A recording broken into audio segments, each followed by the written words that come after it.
സുകന്യയുടെ പേര് ഉയർന്നു വന്നിരുന്നതാണ്. അതെന്തുകൊണ്ട് കൊടുത്തില്ല എന്ന് വേണമെങ്കിൽ ചോദിക്കാം. ഞാൻ ആഗ്രഹിച്ചിരുന്നത് കുറച്ചുകൂടെ സുകന്യ ഇതുപോലെ തന്നെ SFIയുടെ തീപ്പൊരിയായിരുന്ന 80കളിൽ നമ്മളൊക്കെ ഇന്ന് ഓർത്തിരിക്കുന്ന പേരാണ്. സുകന്യ പക്ഷേ വന്നില്ല. 2 സ്ത്രീകൾ കണ്ണൂർ ജില്ലയിൽ കമ്മ്യൂണിസ്റ്റ് പാർട്ടിയുടെ MLA സ്ഥാനാർത്ഥികളായി വരുന്നു എന്നുള്ളത് പ്രധാനപ്പെട്ട കാര്യം തന്നെ. 2 മണ്ഡലങ്ങൾ. അപ്പോഴും സുകന്യയ്ക്ക് ഒരു അവരെ പരിഗണിക്കാമായിരുന്നു എന്ന് എൻ്റെ ഒരു വ്യക്തിപരമായ തോന്നലുണ്ട്. സംസ്ഥാന സെക്രട്ടറിയുടെ ഭാര്യ ആയ ശ്യാമള അങ്ങനെയല്ല, SFIയിലൂടെ വളരെ സജീവമായ, പാർട്ടിയിൽ വളരെ ആക്റ്റീവായ, സത്യത്തിൽ ഞാൻ മനസ്സിലാക്കുന്നതനുസരിച്ച് അങ്ങനെ സജീവമായി പാർട്ടിക്കകത്തുണ്ടായിരുന്ന 2 പേർ തമ്മിൽ നടന്ന കല്യാണമാണ് അത്.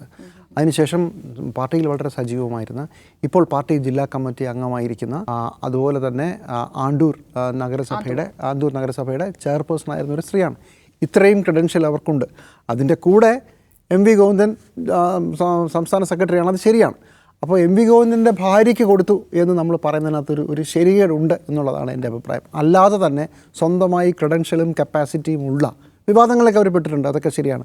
അവിടെ ഒരു ആത്മഹത്യ ബന്ധപ്പെട്ട് ആണ്ടൂർ സാജൻ്റെയൊക്കെ വാർത്ത നമ്മൾ പറഞ്ഞിട്ടില്ല. പക്ഷേ അവരൊരു കപ്പാസിറ്റി ഉള്ള ലീഡർ തന്നെയാണ്. അപ്പോൾ ആ സീറ്റ് അവർക്ക് കൊടുക്കണമായിരുന്നോ MV ഗോവിന്ദൻ മാറിയ ശേഷമുള്ളത്? അത് പാർട്ടിക്ക് വിടണം എന്നുള്ളതാണ് ഞാൻ വിചാരിക്കുന്നത്. അവർക്ക് അതിൻ്റെ ഒരു കപ്പാസിറ്റി ഉണ്ട്. അതേസമയം പാർട്ടി ജില്ലാ സെക്രട്ടേറിയറ്റ് അംഗമായ സുകന്യയുടെ പേര് ഉയർന്നു വന്നിരുന്നതാണ്. അതെന്തുകൊണ്ട് കൊടുത്തില്ല എന്ന് വേണമെങ്കിൽ ചോദിക്കാം. ഞാൻ ആഗ്രഹിച്ചിരുന്നത് കുറച്ചുകൂടെ സുകന്യ ഇതുപോലെ തന്നെ SFIയുടെ തീപ്പൊരിയായിരുന്ന 80കളിൽ നമ്മളൊക്കെ ഇന്ന് ഓർത്തിരിക്കുന്ന പേരാണ്. സുകന്യ പക്ഷേ വന്നില്ല. 2 സ്ത്രീകൾ കണ്ണൂർ ജില്ലയിൽ കമ്മ്യൂണിസ്റ്റ് പാർട്ടിയുടെ MLA സ്ഥാനാർത്ഥികളായി വരുന്നു എന്നുള്ളത് പ്രധാനപ്പെട്ട കാര്യം തന്നെ. 2 മണ്ഡലങ്ങൾ. അപ്പോഴും സുകന്യയ്ക്ക് ഒരു അവരെ പരിഗണിക്കാമായിരുന്നു എന്ന് എൻ്റെ ഒരു വ്യക്തിപരമായ തോന്നലുണ്ട്. അത് ജയിക്കാവുന്ന മണ്ഡലം തന്നെയാണ്. MV ഗോവിന്ദൻ മത്സരിക്കുമ്പോൾ അപ്പോൾ അവിടെ ഒരു പ്രശ്നമുണ്ട്. ഇപ്പോൾ സുകന്യ മത്സരിക്കുമ്പോൾ 2016-ലും 2011-ലും അവിടുത്തെ MLA ആരാ? സുകന്യ ആയിരുന്നെങ്കിൽ സുകന്യയുടെ ഭർത്താവാണ്, ജെയിംസ് മാത്യു ആണ്. അപ്പോൾ ഇത് 2 പേരുടെയും ഭർത്താക്കന്മാർ ഈ മണ്ഡലത്തിലുള്ളവരാണ്. ഒരാൾ പാർട്ടി സെക്രട്ടറിയാണ്. അപ്പോൾ ഈ ഭർത്താവിൻ്റെ ഭാര്യ എന്നൊരു വിശേഷണം ചേരില്ലെന്ന് മാത്രമല്ല, കമ്മ്യൂണിസ്റ്റ് പാർട്ടി അങ്ങനെ ചെയ്യുമെന്ന് ഞാൻ വിചാരിക്കുന്നില്ല. EMSൻ്റെ മകൻ മത്സരിച്ചിട്ടുണ്ട്. രാഷ്ട്രീയത്തിൽ സജീവമായിട്ട് നേരെ പാർലമെൻറ്റ് ഇലക്ഷനാണ് അദ്ദേഹം അനിയൻ മത്സരിച്ചെന്ന് ഞാൻ വിചാരിക്കുന്നത്.